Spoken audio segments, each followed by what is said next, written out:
Salut tout le monde, on se retrouve aujourd'hui pour une nouvelle vidéo sur ma chaîne et aujourd'hui on va parler update lecture. Je me suis munie de mon plus beau sweat pour vous parler de mes lectures d'été en pleine période automnale.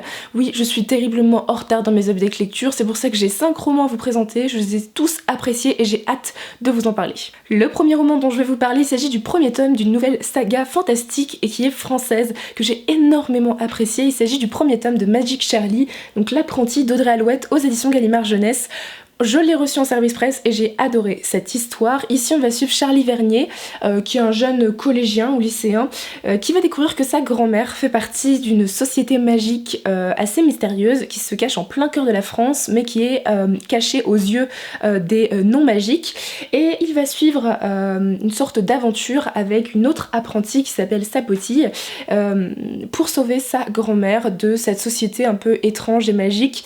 J'ai adoré ce roman tout d'abord parce que les deux personnages principaux, qui sont des adolescents, ne sont pas des clichés sur pattes, ils sont intelligents, ils raisonnent, on ne les met pas dans les bras l'un de l'autre dès le premier tome, parce que j'avais un peu peur de ça puisque c'est assez récurrent dans les young adultes, et voilà, j'ai adoré suivre ces deux personnages qui ont énormément d'humour. Pour ce qui est de l'intrigue, on s'ennuie absolument pas, il y a du rythme dès le début, l'intrigue elle est prenante, elle est addictive, et j'ai vraiment dévoré ce roman en une traite. Je pense que le point fort de cette histoire, c'est surtout son univers. Il y a énormément de magie et un univers complet qui a été créé ici. J'ai adoré être immergée dans un monde caché, magique, en plein cœur de la France. J'ai trouvé ça super intéressant et c'est prenant aussi, c'est très mystérieux. L'autrice elle laisse aussi planer pas mal de mystères autour des personnages principaux et ça j'aime bien aussi. J'ai beaucoup aimé l'univers magique parce qu'il y a aussi beaucoup d'inventions. On va voir des beignets de prédiction, des grimoires volants, il y a des créatures assez étranges, etc. Voilà, ça fait un moment que je l'ai lu, mais j'avoue que j'avais été quand même vraiment surprise par cet univers qui est original, qui est immersif et complètement addictif. Et voilà, la plume d'Audrey Alouette vaut aussi clairement le détour. C'est une autrice qui m'avait déjà attirée avec son roman Les Poisons de Catarse, que je n'ai malheureusement pas lu mais que je vais lire très rapidement je pense. Elle a une écriture qui est très originale avec du vocabulaire de temps en temps que je n'avais jamais lu de ma vie, donc il y a vraiment du vocabulaire intéressant utilisé ici, et elle a une plume qui est à la fois drôle avec de l'humour mais qui est aussi immersive et addictive, donc du coup c'est super intéressant de se plonger dans ce premier tome. Ça promet pour la suite et j'ai hâte de lire le second tome. Le deuxième roman dont je vais vous parler, ça a été aussi une excellente lecture. Il s'agit de La Tresse de Laetitia Colombani, aux éditions ici Le Livre de Poche. C'est un roman qui a fait beaucoup parler de lui quand il est sorti, en grand format et aussi en poche, et j'avais hâte de m'y plonger. C'est un très court roman que j'ai vraiment dévoré en 2 jours. Ça se lit très rapidement. Ici on va suivre le destin de 3 femmes. L'une habite en Inde, s'appelle Smita, est une intouchable et elle rêve que sa fille échappe à la condition de vie qu'elle a actuellement et aille à l'école et ait une éducation.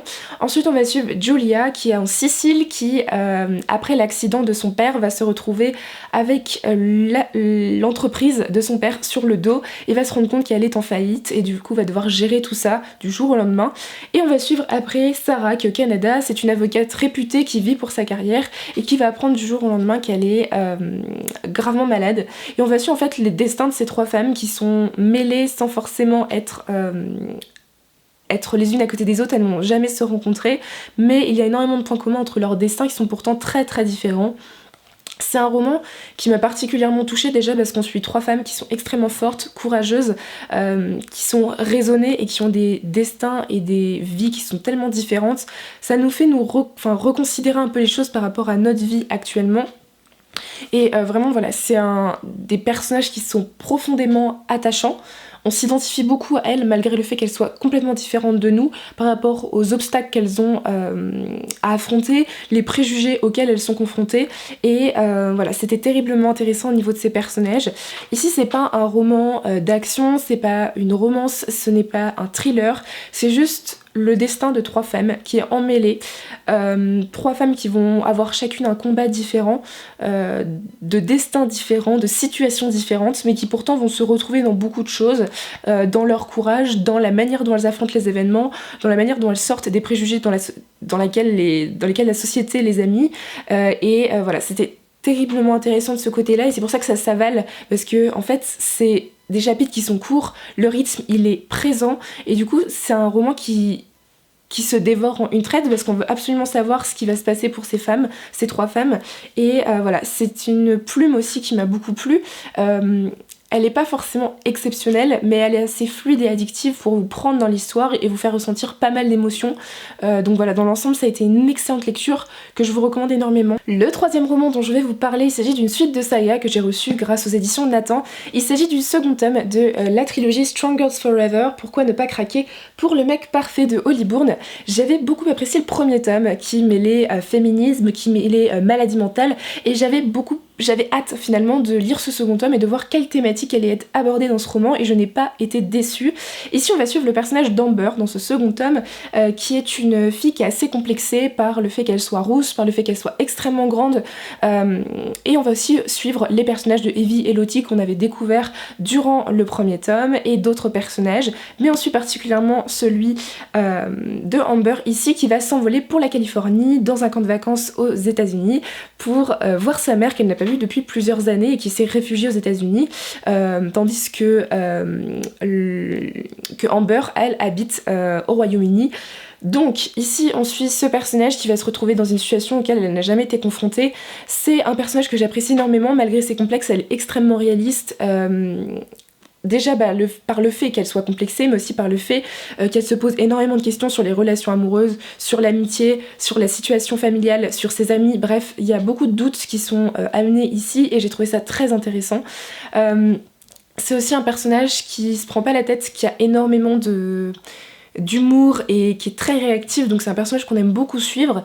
J'ai beaucoup aimé aussi retrouver les personnages d'Evie et Lottie, même si ça a été assez bref, on les voit pas énormément dans ce second tome, mais j'ai bien aimé les retrouver. Et on découvre d'autres personnages comme la mère d'Amber, le beau-père, les amis qu'elle se fait durant la colonie de vacances, et notamment un certain Kyle qui est pas son copain mais son crush, on peut dire ça comme ça. Donc ce sont des personnages que j'ai beaucoup appréciés et en fait ils permettent surtout d'aborder des thématiques qui sont intéressantes. C'est ça que j'aime bien dans les romans d'Holly Bourne, c'est que les personnages sont pas seulement là en tant que figurants, mais permettent d'aborder des thèmes qui sont profondément importants à notre époque. Donc ici voilà, c'est une histoire, il y a de l'humour, c'est prenant, c'est addictif, ça se lit tout seul, ça se dévore d'une traite. Voilà, la plume d'Holly Bourne, elle est très fluide, très addictive, l'intrigue est bonne, voilà, les chapitres se lisent tout seuls, c'est prenant et c'est assez court, donc voilà, ça se lit bien. Mais le point fort de ce roman, c'est surtout les thématiques qu'il aborde. Ici, on est sur un roman, comme je vous ai dit, où les personnages permettent d'aborder des thématiques. Et ici, on a plusieurs thématiques qui sont abordées, notamment le féminisme à travers Amber, mais aussi à travers Lottie et Evie qui ont créé ce club des vieilles filles où ce sont en fait 3 filles qui discutent de thématiques féministes. Ici, on continue à en parler et j'ai trouvé ça très très intéressant, les réflexions sur le sujet, mais aussi la mère d'Amber qui permet d'aborder le sujet de l'alcoolisme. J'ai trouvé ça intéressant. De voir une adolescente qui soit confrontée à cette situation. C'est-à-dire qu'ici on comprend, ce que j'ai bien aimé aussi le point de vue d'Holly Bourne sur la question, c'est que c'est dur pour la victime de sortir d'une telle situation, que c'est une maladie, que c'est très difficile comme situation, mais aussi les répercussions sur la famille, l'entourage et notamment sur les enfants, notamment sur Amber, c'est aussi difficile pour eux.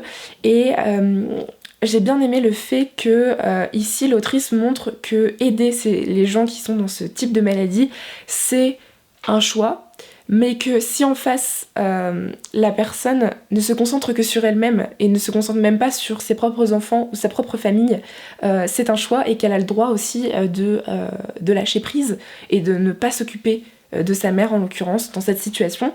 Donc j'ai bien aimé voilà, que l'autrice laisse le choix, que ce soit pas non, vu que ta mère est alcoolique il faut absolument que tu t'en occupes, ou l'inverse, vu que ta mère est alcoolique fuis. Non. Elle a tenté, elle a pas forcément réussi, mais voilà, j'ai bien aimé les décisions qui sont prises à la fin du roman. C'est pas un spoil, mais du coup voilà, j'ai bien aimé la manière de traiter l'alcoolisme dans ce roman. Il y a pas mal d'autres thématiques voilà, sur les relations amoureuses et le féminisme qui sont traitées, j'ai trouvé ça pas mal aussi, mais c'est vrai que voilà, la morale principale de ce roman c'est qu'on choisit ses amis et pas sa famille, voilà, donc ce sont des thématiques que j'aime beaucoup et j'ai hâte du coup de lire le 3e tome et de voir quelles thématiques vont être abordées dans le dernier tome de la trilogie. Le 4e et avant-dernier livre dont je vais vous parler aujourd'hui, il s'agit d'une conclusion d'une saga que j'ai aussi reçue de la part de Gallimard Jeunesse comme Magic Charlie. Il s'agit du 3e tome de Lady Helen, donc L'ombre des mauvais jours de Alison Goodman aux éditions Gallimard Jeunesse. Ici c'est un troisième tome, donc je ne vais pas vous parler du résumé, à part pour vous dire que ça se passe au 19e siècle, qu'on continue à suivre nos personnages, cette fois-ci dans la ville de Bath, et que j'ai vraiment adoré cette fin de saga, même si j'aurais voulu un coup de cœur, ça n'a pas été, mais j'ai trouvé que c'était une excellente lecture tout de même. Donc ici on va retrouver nos personnages, Lady Helen, Lord Carlston et tous les autres personnages secondaires, parce qu'il y en a quand même une sacrée galerie. J'ai bien aimé retrouver ces personnages parce que c'est des personnages qu'on suit depuis 2 tomes, donc on est content de les retrouver. Pourtant, même si j'aime beaucoup le personnage de Lady Helen, j'aurais voulu plus pour ce personnage, pour ce dernier tome. C'est-à-dire que pendant 2 tomes, elle est pas passive, mais elle est assez courageuse, etc. Mais je trouvais qu'elle se laissait encore pas mal faire par les hommes, leur dicter leur conduite sans forcément répondre, sans forcément se défendre. Et ici, je m'attendais à ce qu'elle soit un peu plus badass, on va dire qu'elle ait un peu plus de punch, des répliques cinglantes, qu'elle vraiment, elle arrête de se soumettre à la vie des hommes du 19e et qu'elle se révèle par rapport à toutes les capacités magiques et physiques qu'elle a, et même intellectuelles. J'aurais aimé qu'elle ait un peu plus de punch, qu'elle rentre un peu dans l'art de ces mecs qui lui disent quoi faire et comment faire, et qu'il faut qu'elle soit une maîtresse de maison, une mère aimante, qu'elle ait des enfants. Bref, tout ça, j'aurais aimé que ça apporte plus de clash, on va pas se mentir. Voilà, j'aurais voulu une Lady Helen plus badass et encore plus cinglante, plus féministe encore. Ça reste quand même un très très bon personnage, mais j'avoue que voilà, j'ai été un peu déçue de ce côté-là parce que j'en attendais tellement plus pour Lady Helen. Mais bon, ça reste un personnage qui est dans la continuité finalement des 2 premiers tomes. Pour les personnages secondaires, je les trouve toujours aussi intéressants, attachants pour certains d'entre eux. Et voilà, il y en a tellement de personnages que t'es obligé de t'y attacher, et ils sont tous intéressants, ils ont tous leur petit rôle à jouer. Voilà, ce sont de très très bons personnages dans cette saga. Pour ce qui est de l'intrigue, j'ai peut-être eu un peu de mal au début, c'est-à-dire que la première moitié m'a paru assez longue, il se passait pas énormément de choses. C'était vraiment dans la continuité du second tome qui nous avait laissé dans une fin qui était absolument frustrante. Et finalement, voilà, c'est la première partie, et quand même c'est un roman qui fait voilà, 650 pages. La première partie, je l'ai trouvée un peu longue. Il se passe pas beaucoup d'action, pas de retournement de situation, très peu de surprises. Finalement, la seconde partie rattrape quand même la première. Il y a beaucoup plus d'action, des retournements de situation, des révélations. Même si certains retournements de situation étaient un peu prévisibles, certains ne l'étaient pas, et du coup ça m'a permis de finir la saga en beauté, avec une belle fin. Voilà, il se passe enfin certaines choses avec des personnages qui sont intéressantes. Toute la partie fantastique l'est tout autant. Pour ce qui est de l'univers, on en apprend plus sur les pouvoirs du personnage de Lady Helen. Donc ça c'est intéressant, sur ce monde un peu des démons, ce monde un peu fantastique et étrange, c'est vraiment l'apogée de ce monde-là, avec la menace principale qu'on suit depuis le premier tome, et j'ai trouvé ça très très très prenant. Ce qui est aussi prenant, c'est toutes les recherches qui ont été faites pour le côté historique, parce qu'il faut pas l'oublier, ça se passe au 19e siècle, au Royaume-Uni, et c'est terriblement intéressant de connaître plein de choses sur l'étiquette, les traditions, les tenues, enfin bref, c'est... On sent que des recherches ont été faites, que l'autrice elle connaît plein de choses sur les mystères et les lieux principaux de la ville de Bath, et voilà, j'ai trouvé ça super intéressant. Ce mélange voilà, historique, romance et fantastique, ça donne un mélange qui amène des super romans et des super trilogies qui sont très prenantes. Et enfin la plume d'Alison Goodman, même si ici on est sur une traduction, elle est toujours aussi fluide, c'est travaillé, donc c'est prenant. Et voilà, c'est plutôt addictif finalement, et ce que j'ai bien aimé c'est que ça reste quand même travaillé, on part pas sur une plume qui est trop simple non plus. Voilà, donc je vous recommande énormément cette trilogie, entre fantastique, romance, historique, si vous aimez les périodes historiques, notamment le 19e siècle, si vous aimez les héroïnes qui sont plutôt badass, avec des pouvoirs magiques, et si vous aimez les mondes avec des démons, je vous recommande énormément cette saga. Et enfin, je vais vous parler du dernier livre. Cette fois-ci, ce n'est pas un roman, mais plutôt un livre de non-fiction. C'est pour ça que je vais vous en parler assez rapidement, parce que j'ai pas forcément grand-chose à en dire, mais je sais que vous étiez assez curieux de connaître mon avis sur ce livre. Il s'agit d'une brève histoire du temps, donc du Big Bang au trou noir de Stephen Hawking, cette fois-ci aux éditions Champ Science, donc c'est une version poche de chez Flammarion. Ici c'est une non-fiction du célèbre scientifique Stephen Hawking, et si vous ne le connaissez pas, je ne sais pas où vous étiez, c'est 50 dernières années. C'est un scientifique qui a apporté énormément de nouvelles innovations dans le domaine de la physique, dans le domaine de l'astronomie, etc. Ici c'est un condensé, un livre de vulgarisation scientifique pour ceux qui ne sont pas scientifiques ou qui ont seulement des bases dans le domaine. Je ne suis pas une scientifique, hein, j'ai arrêté les sciences en première, donc comment vous dire que j'avais pas forcément toutes les bases pour lire. C'est un livre qui est assez complexe à lire, même s'il est très intéressant.